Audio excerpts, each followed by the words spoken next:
Hi everyone, I'm Edyta Sitar from Laundry Basket Quilts. Welcome to Quilting Window. Today is a very special day.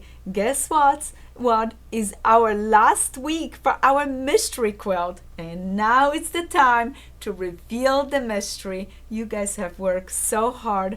I hope you have visited our website today and visit our blog. On our blog we had all the beautiful informations that you need to finish your beautiful quilt. Today I'm gonna show you the final touches, and with those touches I'm gonna share with you some fun applique technique, how to put your blocks together, and a binding. We're gonna be working on a quarter of the quilt, and all that you have to do remaining is make 4 of those corners and put them together into the quilt. And all of this information is on our blog, really nice and detailed. So make sure you download the PDF from the blog because you're gonna need all of those informations to finish your quilt.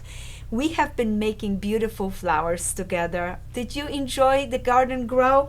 We started with beautiful leaves, move on to gorgeous bluebells, sprinkle some gold with those gorgeous little daisies, and then we have a beautiful 45-degree diamond peony that I just love. I think that is so stunning. And last week we play with grandmother's garden. You see my blocks already appliqued to the background, and you just found out about this. Let me talk you through all the step by step for this. Now, for anybody that is just joining us in, you can go ahead to our first blog, where is called Housekeeping. Find out all the information. Not too late to go through all the 6 weeks, download all your PDFs, and start making your beautiful garden. I'm so excited for you guys. So I'm working from a bundle called Secret Garden. Let me pull this bundle to show you. So this is my colors, this is the fabrics that I'm using, okay?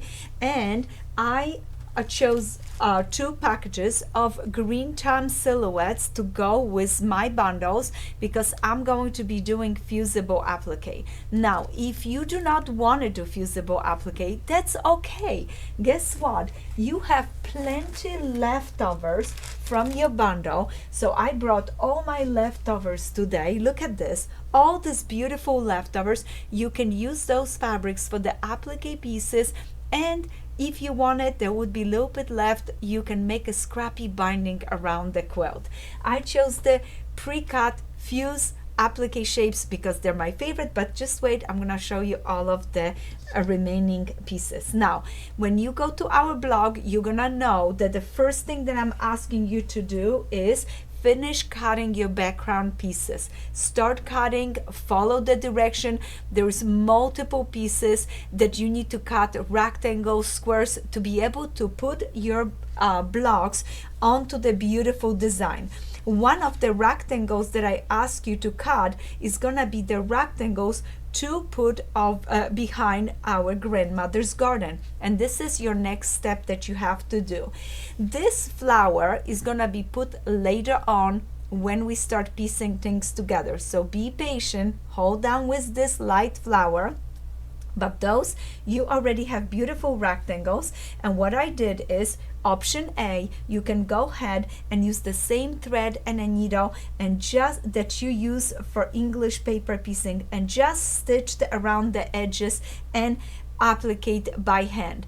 I chose machine applique for this beautiful flower. What I did is I set my machine on a small zigzag, and I use nylon invisible thread on the top, this thread right here, and I use 2370, a little bit darker because I want to hide my stitches in the back of this unit, and I went ahead and stitched with the zigzag all the way around, and this is how I applicate my flowers to the background. Then the next step that I'm going to take is I'm going to go ahead, gently clip this because my paper is still inside there. Can you tell my paper is still here? So I gently just clip the background, and I'm gonna cut it all the way around, staying a 1/4 inch away from the stitch edge, I'm gonna cut all this background.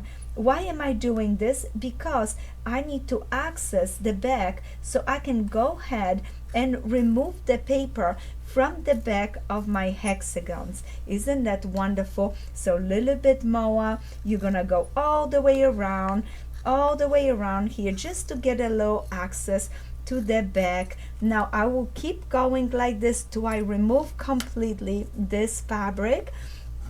Give me a little bit of time. You guys have been so patient with all the clues. This has been just wonderful. So look at this. I'm just going all the way around and cutting this fabric out, because the next thing that I wanted to do is gently pick that paper away from my English paper pieces, so that way everything is nice and soft and beautiful and ready for me for the next step. Look how quickly I did that. Now look at this. With a gentle pick, just like this, I'm gonna remove the pieces. Look, do you see what I'm doing? I'm just removing them, and I'm holding up to the edges and just pulling it. The glue is holding just tiny bit. I'm gonna remove all these pieces because I don't need them right now in the back. I want this paper gone. So look at this. I just gonna go ahead and do that. You're gonna keep going till you take all of the pieces out. Isn't it great? Now this is ready to start lay out and start putting together. Now I do not want to take most of this show to show you this part. It really is important that you go to our blog and download the PDF and then follow the directions. You have all the background pieces now. Now you know exactly where your flowers are going, where all the beautiful hexagon going, and you're putting all of the light background pieces in between. Then you're gonna follow direction and you're gonna start piecing it together as I show you. For example, right here, you're gonna sew the little daisies into a background. Daisy into the background, sew this together, create this unit, then sew this into this, then add this to it. So do you see what it start happening? Oh, I have the wrong flower. That's why it didn't fit exactly. Look at how quickly I knew it. Can you see this? I would have been laying things up and now start stitching and sewing it into rows. I think the best is if you follow the step-by-step in the blog that I'm showing you how to make the rows and how combine everything together. I'm gonna clean my table a little bit. Once you sew all your pieces together and you have a beautiful background, it is going to be time, guess for what? For applique. And you are going to download this piece of information. This is your layout for your applique pieces. It calls LBQ Spring Mystery 2023. In this layout, there are 12 pages. 11 of them is your layout for your applique. Your page number 12 is your pieces that now we're gonna be making to create a beautiful applique. I'm gonna show you this, how this look. We have created this on the pages, and you're gonna follow this and put the pages together. In just a moment, I'm gonna show you mine. I trim two sides so that way I can match the line, the dotted line, to each other, and then I taped it with a sticky tape to hold everything together. I checked my layout by measuring that this 1 inch square is perfect and match all my pieces. So your layout and your pieces are the same. Wonderful. Okay, now once you have all your pieces done, excuse me, it's time to put them together. Just wait. Oh, yet no time for this yet. Hold on. Before we now decide what we're doing, we have our layout. Next step that we need to do is choose our applique. Choose our applique, and you can practice on a smaller piece. So the first choice that you can make is hand applique. How do I do hand applique? I take a freezer paper, I trace my design onto the freezer paper. For example, I'm gonna trace this circle. Once I trace my design, I cut it exactly on the line. Then I go ahead, see this, trace the design, cut it on the line. Then I go ahead and take a piece of fabric, put my freezer paper circle down, iron it, it sticks, and I'm gonna cut it at least 1/4 inch around the edges. Then I'm gonna go ahead, baste it just like this, and I can baste it with a thread, or I can go ahead and baste it with a little bit of a glue. And if you do leaves or branches, it's really nice to use a tiny bit of glue and starch and baste it around it. For my branches, if I were to do hand applique, I would use bias tape maker, and with the bias tape maker it is so nice to make your branches with it. So easy, you have to try it. Watch one of my videos on bias tape maker, how to make a handle. This is how you would make branches. Now as soon as I finish basting and preparing my shapes, I would go ahead and start applique onto my background, onto the layout, exactly where the pieces need to go. And how do you hand applique? You're gonna go ahead, use a beautiful needle thread, and with the small stitches you're gonna go ahead, secure the edges just like this, one after the other, little stitches that will be holding all of the pieces down for you for your hand applique. You can also needle turn a little bit the edges if they're trying to pop up to the top. This is how you would do hand applique. For machine applique, you will prepare your pieces exact the same way as I just showed you on a freezer paper, but this time you're going to be using a small zigzag, very similar to that zigzag that I use around my beautiful hexagons, And did you guys notice I posted a really nice close-up picture of the stitches, so that way you can see it in my blog exactly how they look. So small stitch, and now with that stitch you're gonna go ahead and stitch around the circle.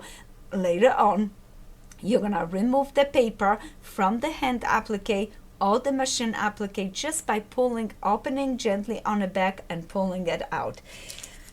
My technique that I really like and I chose for this quilt calls fusible applique. For fusible applique, you can use fusible webbing and trace your pieces to fusible webbing. Then you're gonna go ahead and place cut the pieces roughly, then place it onto the fabric, iron your fusible webbing to it, and then you will have that shape to iron after you peel the paper away to your background. So you can go that route as well. I love the pre-cut, laser cut shapes called silhouettes. Why do I like them? Because they're just wonderful. Look at this. I open my packages. Look at how nice they are. The edges are perfect. I didn't have to do hardly any work.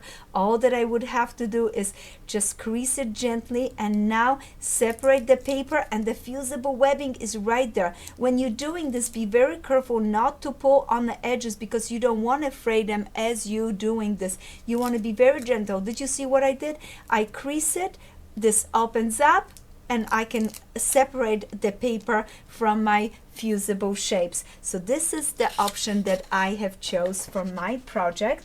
And for that option, you have multiple options how you can finish the edges with the beautiful threads. This one has a nylon invisible thread, cotton thread in a bobbin, always cotton thread in a bobbin, and I made a beautiful zigzag that is just invisible. And this is what I did. I zigzag just about 1/8 of an inch around the edges. You want to be onto the edges. For machine applique, remember you stay on the outside. On fusible applique, you stay over the shape when you applique. So those are the two differences. Both of them use the same thread, the same needle, but and I love to use a non-stick needle for this technique because it is so good. So right there, I just used a little zigzag. Now another option that I have is use beautiful cotton thread on the top and show off those gorgeous stitches and zigzag around and add a little bit extra something to my applique. Now, if you wanted to, and you have a really nice machine, you can use a blanket stitch. This one is so pretty, satin stitch, blanket stitch. It adds so much nice value to it, and autofill threads are great to do that. Now, if you don't want to do zigzag, you just want to position your pieces and done with this project, you can go ahead, just stitch straight, stitch around, and the edges will fray gently with time. And this technique called raw edge applique. So this is fusible finish edge, fusible raw edge. All right, we have done all our pieces. We went through our applique, and now you guys are so excited because you want to see my block. And this is just a quarter of the quilt. So this is a 1/4 of the quilt. I call it one block because there are four big blocks like this in the quilt. Look at this, and I am so happy how everything came out. Let me rotate this so you can see it. And I have this inside my layout. Before I show you my blocks, do you see what I did? Do you see how I took my layout, taped it, and now I know exactly where my pieces have to go. And guess what? If during sewing something didn't go right for you and things are a little bit off, don't stress, because guess what? With just little lift and move, you can move your leaves and berries anywhere you want it. So look at this. Now I have my quilt, my big quarter of a quilt right here. Ta-da! Isn't that just beautiful? And I'm gonna make 4 of those and put them, 3 more, so 4 total, put them together to a beautiful quilt. But before I do that, I focus on 1/4 at a time. I have positioned my branches. Oh, I'm missing a little leaf here. Let me see. I love nice medium-sized leaves. I wanna see if I have any nice medium-sized leaves left. Oh, there is one. Look at how pretty. I can see it right there. Do you see? There is a leaf right here, and I don't have a leaf on the top. So all that I will do is go ahead and crease it. Can we see this on the camera? Are we in focus so we can see it? So I would go ahead, crease this, and move over here. Oh, I can see right there, and add this lovely leaf. Isn't that nice? As soon as I finish, position all my branches, all my leaves, and I started with branches. I put 1 branch at a time. I put this one down, tuck my other one underneath, and finish. Touch to the flower. Then I position this branch. Look, it's still just laying. I didn't iron all the way yet, so you get to see it. So all that I did is just lay my branches really nice, add my leaves, finish right here. And if you have to cut your branches shorter, tuck it under a leaf, go ahead and do that. Finish. Now the only thing that I'm not able to do is position this beautiful leaf right here. Why?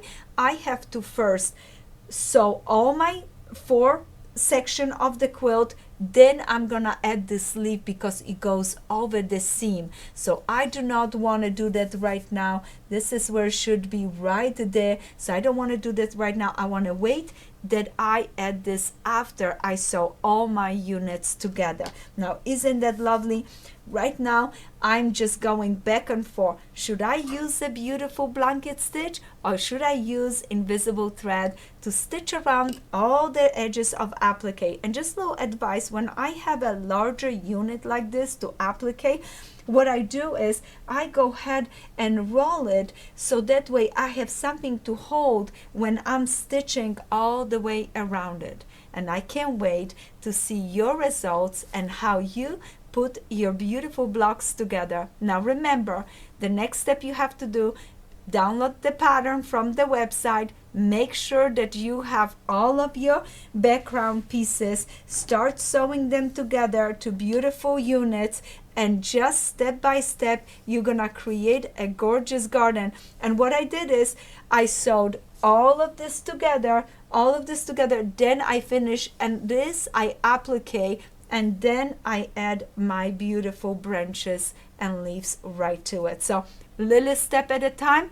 I think you're gonna have a great time, and you're trying something new and exciting. I can't wait to see your quilts, and I want to thank you so much for joining us for this amazing spring mystery. I am so excited for you guys. This has been so much fun. Happy quilting, and remember, live show on Friday at 11. I can't wait to hear from you guys and see some beautiful quilts on Instagram. Make sure you use the hashtag Laundry Basket Mystery 2023. Happy quilting, and I hope you enjoyed this year mystery.